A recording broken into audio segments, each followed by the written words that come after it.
Today we're talking about something that, okay. Cut.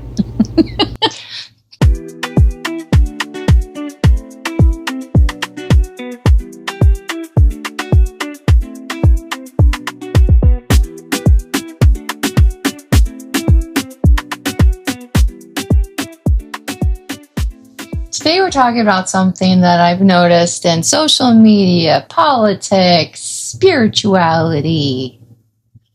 Everybody wants healing. Is that what we're talking about? Until accountability appears. Because healing sounds fantastic until you have to look yourself in the mirror. No! Accountability! All of a sudden the mirror cracks.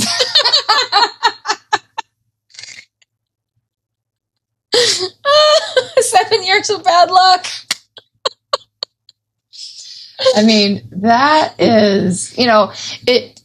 Did you ever, in the, which one was it? Mirror, mirror on the wall. Oh, Cinderella? No, it wasn't Cinderella. It was Snow White. Snow White. Yeah. Mirror, mirror on the wall. Who's the fairest of them all, And I don't know. As a kid, I just thought that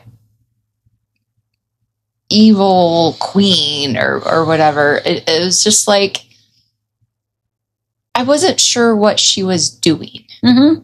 Because to me, as a kid, you're looking in a mirror and you see yourself, Mm-hmm. But this to me was the whole conceptual idea of it. I really didn't grasp why she's asking this mirror this question.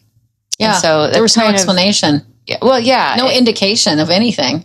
Yeah. And it's just like she didn't want the true answer. Mm-hmm. No. And I think that is a lot of us. Oh, yeah, it is. This is a hot topic. We talked about reactivity. Well, this topic is reactivity because I remember having this conversation with you many times, late night. Yes. Maybe a couple drinks in. Yes. And it's true. And this is where our Gen X, I think, kind of shines through because it's just like, this is put your money where your mouth is. Yeah. You got to back it up. Yeah.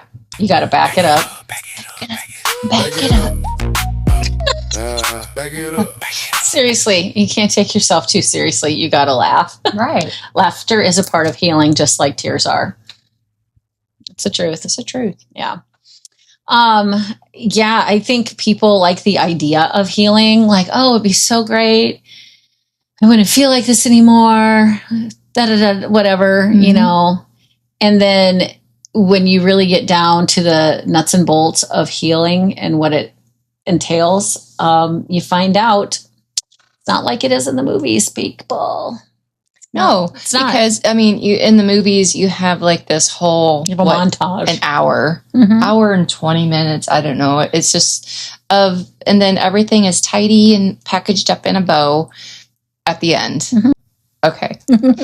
Old movies. Yeah. Now that is kind of a mind fuck because. Yeah. Can I say that? I think you can say that. This is our podcast. I think we can put explicit and then it is. Yeah. We have to disclaimer. Explicit. So, but fuck is one of our favorite words.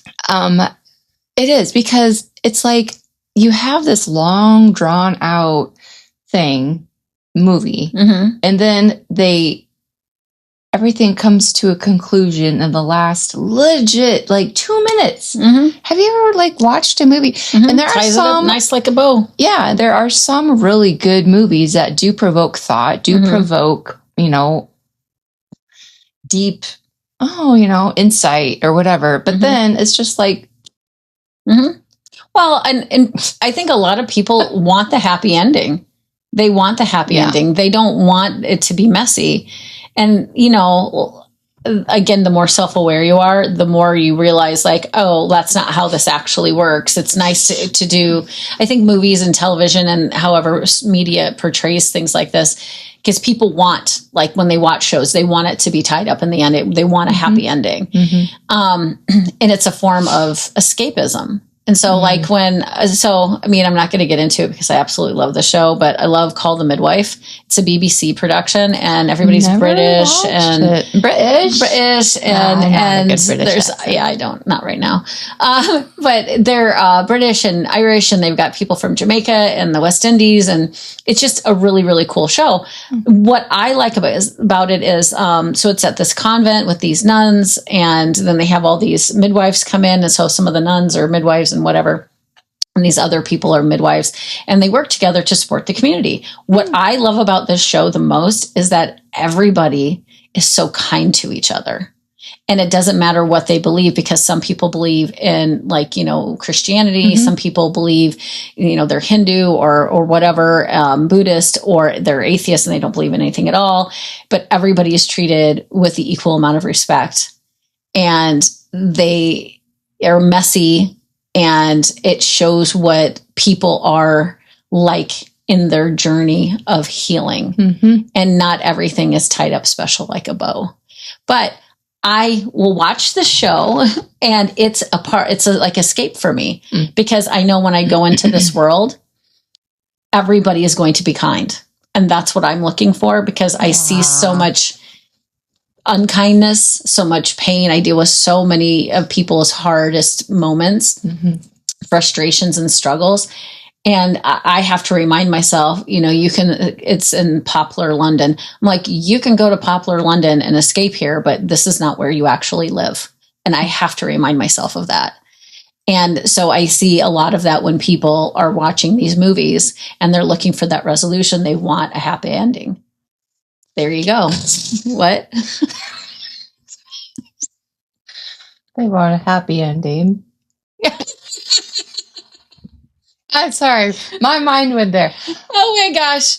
I'm kind of dirty minded. I mean, I just am. It's part of life. Yeah. Anyway, yes, and they do. And so why do you think it is hard for people to take accountability? Well, because they live in the concrete world, the black and white world of right and wrong. And if I'm wrong, that means that's going to suck. My ego gets in the way. You're in your pain body. You're in your ego. And your ego, BT dubs, peeps, is not like the machismo, any of that. No, it is. We are not talking about that either. Yeah. It's about that thing that likes to feed the drama. I don't want to admit when I'm wrong. I can't take accountability. I'm going to be snarky, passive aggressive. I'm going to be hurtful and disrespectful because that's what I feel inside. It's not, like people like, oh, he's so macho, blah, blah, blah. And no, it's not that. It's so much more than that. That's a version of ego. But what we're talking about is that thing that gets in the way. It gets in the way of your real healing. It gets in the way of you really being able to candidly look at yourself and be brutally honest, transformatively honest. And that means, where have I gone wrong? What did I do? And I'm not talking about self-judgment because that's just going to cloud everything even more.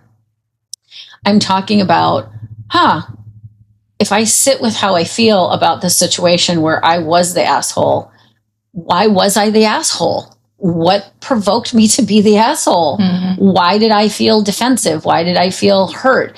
Why did I feel whatever I felt? What did I feel? I mean, these questions matter. Self-reflection matters. And I didn't realize that so many people don't do that. No. And I think that's been our beef through the years is because we have worked hard. Just like when you have worked in your life to really have retrospect and not like, I'm not talking about like overthinking about, because we can overthink too, but it's just about how are my actions affecting this person? These words that are coming out of my mouth. How is that making the other person feel? How would I want to feel if those words were said to me? And to me, that is being accountable. So part of it, yeah. It's like, and so I guess what surprised me about navigating through this life is that I assumed that everybody had that that self yeah. conversation, and they don't. No, that's only about, I think it's 35% of the population have that self narrative, that voice in their head. Like, I don't know, Jiminy Cricket.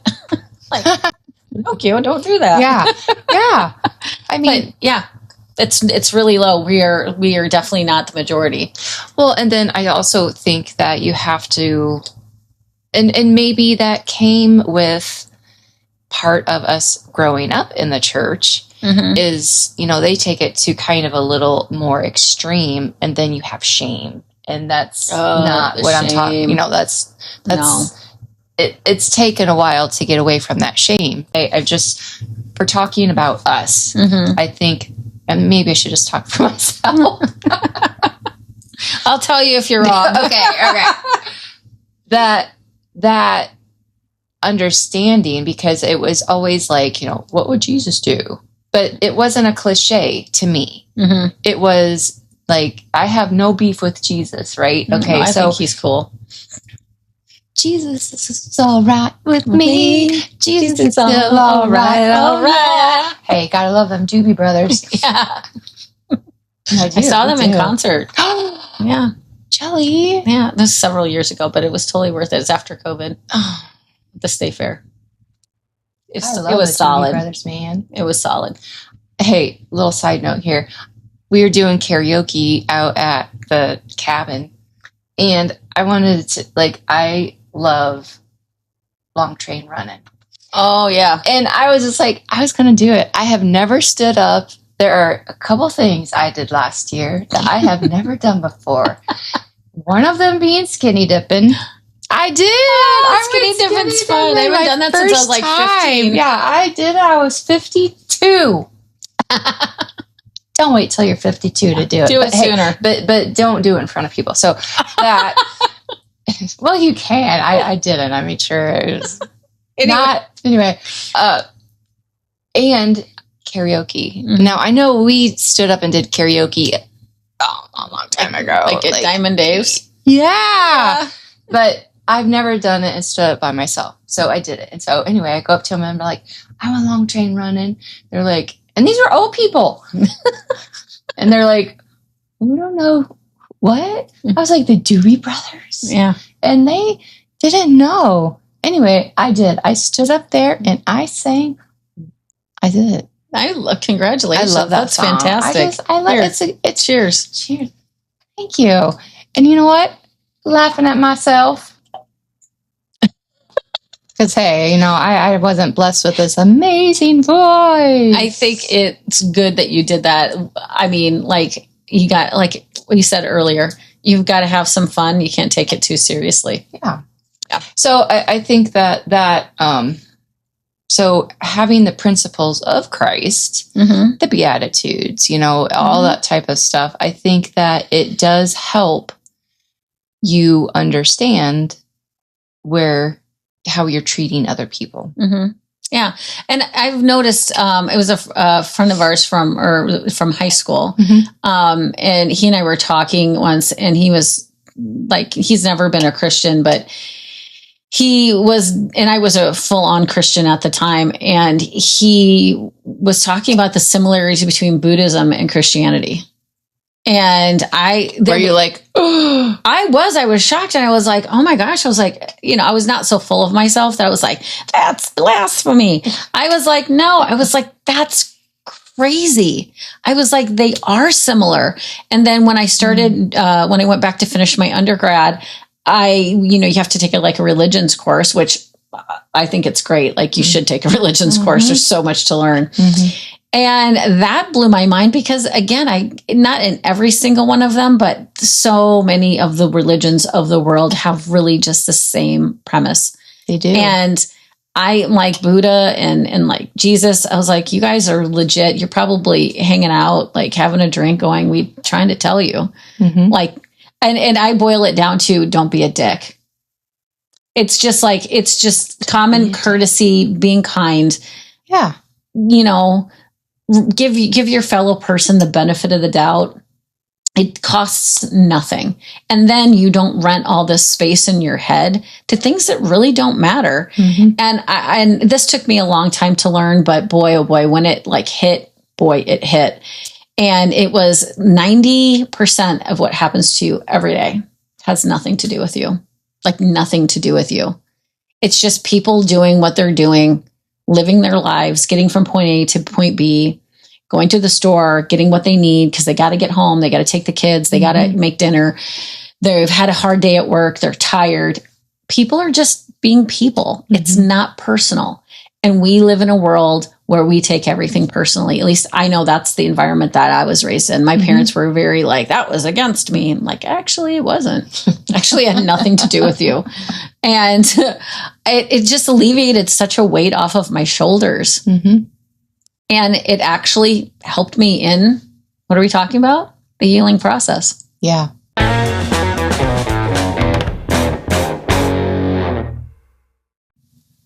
That is hard also, though, to help teenagers understand. Mm-hmm.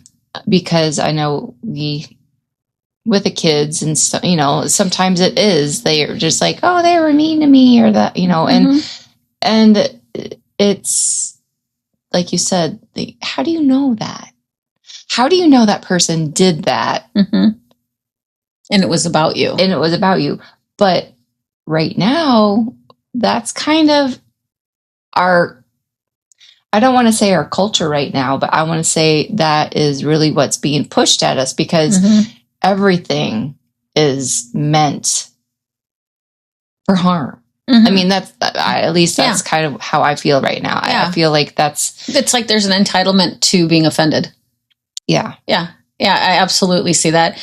And it's hard. Like, I've had a very complicated relationship with my mother, and it took me forever to realize that everything that she did was really about her. However, her behaviors were directed at me and my siblings or whomever she was upset at, my dad. But the origin of it didn't have to do with me. It was literally, I was just a casualty of it.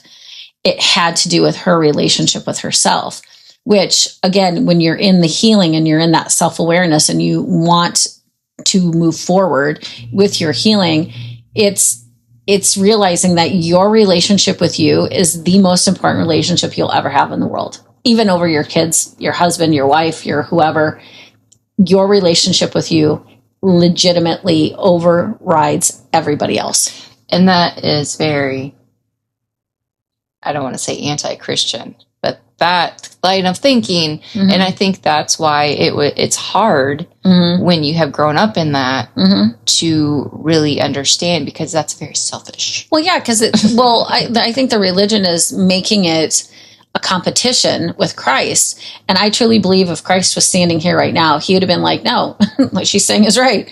Because I truly believe that he would say that, not because Christ wouldn't make it a competition. Mm-hmm. Think about it just logically. Like, let's enter in logic here. And logic. And you spend the most time with you out of any other human being. And you speak to yourself the most. Mm-hmm. You really do. True. So why wouldn't it make sense that would be the primary, most important relationship? Mm-hmm. And it doesn't mean that it can't be, let's say, if you are a Christian, it can't be equal to your relationship with Christ. Mm-hmm. I think Christ would sit down and be like, I do think you're super duper important. I don't think anybody's more important over another person, let alone me over you. Mm-hmm. I'm here to provide you an example and to, because Jesus was on point. I know this is just a really, really funny summary, but he's like, seriously, be nice to each other. Love each other, especially the people that are different than you, because you can learn something. And ultimately, but that boils down to, don't be a dick. Just be nice. Again, don't be a dick. Don't be a dick. How about if we get shirts? Say, don't be a dick. Say, don't be a dick. Yeah. Just don't be a dick. And then say, Jesus. Like, as if Jesus said that. Oh, yeah. His little, yeah. Yeah. Be nice. Don't be a dick. Jesus. We should. so in Christianity, that would butt up against that belief of God is the most important relationship. I beg to differ. And I think God would be like, I told her that. Because he told me that. I work through you. Yeah. Sounds like a church song. I used to play. I believe in God our Father.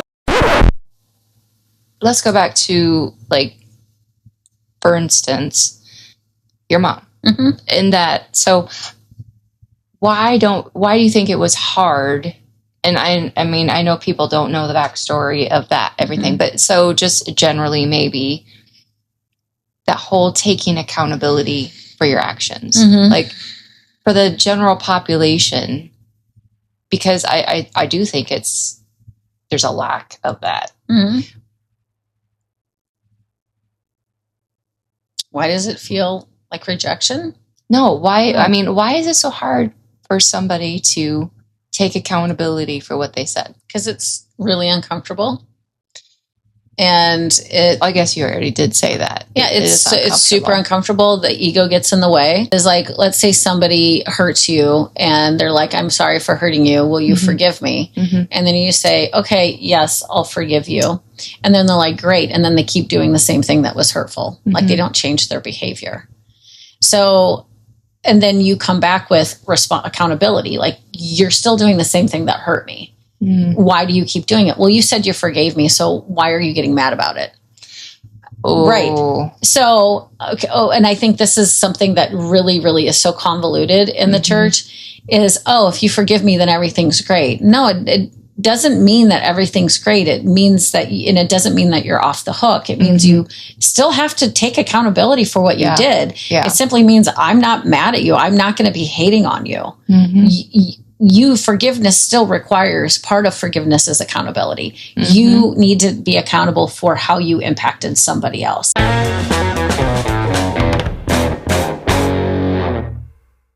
Back to accountability. Accountability is for you and me. To make the world a better place, gotta have accountability. It is for you and me. Accountability. I like it. Yeah. We could have been on Sesame Street. We could have. We could write jingles. And why did they take it off the air? What? That should be illegal. Always another Gen X. Yeah. Amazing. An electric company. 1, 2, 3, 4, 5, 6, 7, 8, 9, 10, 11, 12. This is why we're not singers. I'm just a bill on Capitol Hill. Yeah. Oh my God, I remember Winona Ryder singing that in Reality Bites. And she was braiding, I'm just a bill on Capitol Hill. Oh, the good old days. Winona Ryder, she looks so good in Stranger Things. She does. I think she did a really good job. I do too. I like her a lot. I feel like she's a little real. Yeah. Anyway, I heard a story about her and Gwyneth Paltrow, but I'm not going to get into that. Gwyneth betrayed her for Shakespeare in Love role. Well, the more I hear about Gwyneth Paltrow, the more I don't like her. Really? And I really love her mom, Blythe. There is a amazing Columbo episode. I love Columbo. Peter Falk with going back. Yeah. I'm aging my wrong. I also really like the Rockford Files. How'd that go? Oh, yeah, I know. I could hear it in my head, but I can't sing it. Yeah. Rockford Files. We watched a lot of that. Her blonde mom, Blythe, is in an episode of Columbo. One of my favorite ones because it has to do with the piano. Anyway, how do we get off that topic? I don't know, but it was kind of fun. It was fun. Yeah, see, you can't... In the healing journey, this is what I'm talking about. You gotta have a little fun. You can't be super serious all the time with it.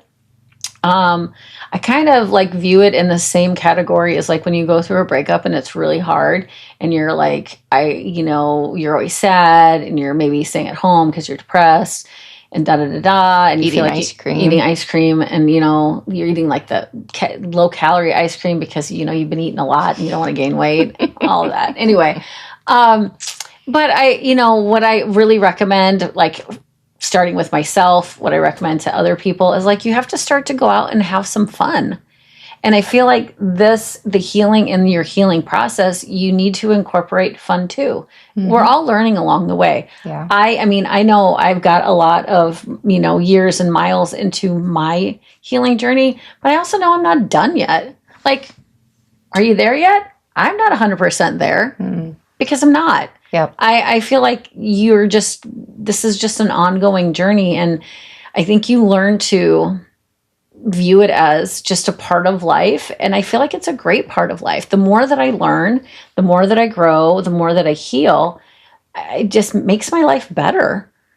You can step out of that cycle of chaos, which I don't think we've touched on that yet, which is part of that ego and that pain body that keeps you into those old patterns. And, you need that transformative honesty to really look at yourself and say, okay, well, what am I doing? And along the way, you're allowed to have some fun. You're allowed to go out. You're allowed to laugh. You're allowed to make mistakes. It is. And I think that's where it's like, oh, I can't make mistakes or. No, you should make mistakes. Like mistakes. I don't know how it got to the point where mistakes were such a negative thing. But I look at mistakes now as teachers. That's exactly what I know. It sounds simplified. No, but it should sound. Yeah, it needs teachers. To be simplified. Like, don't do that again. That hurt. I know. I'm just like putting it down to the bare. But that ties it into the shame. Yeah. And that's why it's. Yeah. Oh, you made a mistake. Yeah. You're like this. I remember like in with my ex-husband, that was like a tool that he used a lot to manipulate situations to his benefit. And I would feel such shame. I felt so bad. Like, oh, I made a mistake and he's perfect, because he would really, really project himself as the perfect spouse. And I was the bad guy. And so this absolutely ties into the healing process. I'm sure some people can relate, at least, is that what I was doing, I was repeating a pattern. It was a part of my cycle of chaos. And didn't realize it until I went through the divorce, and it was so hard. It was so messy. So many things were happening during that time in my life. But I was able to, at some point, again, in that self-reflection, look and say, oh, like this reminds me of my parents' relationship. I, unbeknownst to me, married a version of my mom. And I was a version of my dad. And it was really, really unhealthy. But as gross as it was, because it was gross, I sat back and I thought, well, if I don't look at this, because like, I don't ever want to do this again. This hurts so bad. This feels so gross. I don't want to do it again. I've learned this lesson, universe. Thank you. Thank you so much for teaching me. Like, you really slapped me upside my head and woke me up. Thanks. May I have another? Yeah, may I have another? But all joking aside, like, that's really real. Yeah. And, I think another thing, I really, doing the healing really taps you into what your needs are. And how to help you figure out how to meet your own needs. So this is one of the things that I feel like us as Gen Xers, like, figure it out yourself. This comes in real, real handy. We are so resilient. We are so resourceful. We know how to figure shit out. Yeah. And that I absolutely... And that's not tooting our own horns. No. This is just, it was a requirement to be a Gen X. Like, this is how we grew up. Yeah. Like, I don't know how to be any other way, because it's literally been our entire lives. And so I just remember thinking, I need to create, first off, I was like, I need to create an environment where I live, where I am allowed to make mistakes, learn from them, and not be condemned for them. And I started doing that with myself. I was giving myself the understanding with compassion I gave myself space to figure it out, to feel what I was feeling, to understand, and not just on that surface or slightly below surface level. I mean, I'm a deep diver. I like my depths. And I just started diving deep into who I was. And it's not like you have to do it 100% of the time. Like, you just do it in segments. You widen that window of tolerance for what you can handle, and you just keep playing with it. It's kind of like exposure therapy. I'm going to expose myself to this and see how far I can go with it. And when it's too much, I'm going to set it on a shelf, and I'll come back to it when I'm ready. And I find like that's one of the best approaches that you can have to this. And that is a little hard, I think, because also we want to get it all done right here. Yeah, right now. We don't. Chop, chop. Yeah, we don't want to have that patience. Yeah. And I think that, I think I'm a pretty patient person, but not with myself. Yeah. Yeah. I'm going to tell you what my grandpa Warren told me. Oh, God. He was like the best grandpa, you guys. Seriously. So our grandparents were great-grandparents. Yes. Cousins. Yes. No, they were brother and sister. Yeah. So Grandpa Warren told me he always had horses on the farm, and I would go down to the bottom pasture to get them, and I would sometimes have a hard time because they didn't want to come up. And so I would come back up and I'd be all mad and stuff. And yeah, I'm like 10 years old. And Grandpa told me, he goes, if you go down in that pasture, and he goes, and you act like you only have 15 minutes to get those horses, it's going to take you all day, just like what happened today. And I was like, okay. He goes, but if you go down there and you act like you got all day, he goes, it'll take you 15 minutes. And if he was not right, so I would go down there, I'm like, I got all day, girls, boys. I'm like, I'm going to hang out with you. You're never getting rid of me. And those horses, and they knew it. They knew it. And then they'd be like, okay, fine. So it's the same mentality. If you apply that to your healing process, I've got the rest of my life to do this. So I'm going to sit here and do this. Or if you act like, oh, I've got 15 minutes to heal, it's going to take forever. It's going to feel like an Everest, and you don't have any gear to climb it. That's good imagery. Yeah. Because it's, Yeah. So act like you got all day, because you do. So growth begins where defensiveness ends. I love that. Yeah. I really like that. Yeah, that's beautiful. And accountability isn't proof that you're failing. It's proof that you're succeeding. I like that too. I know. Because none of us are there yet. None of us are there. Oh, we didn't say that together. Ready? Because none of us are there yet. But we're trying. We are trying. It's a journey. It is. And I'm here for it.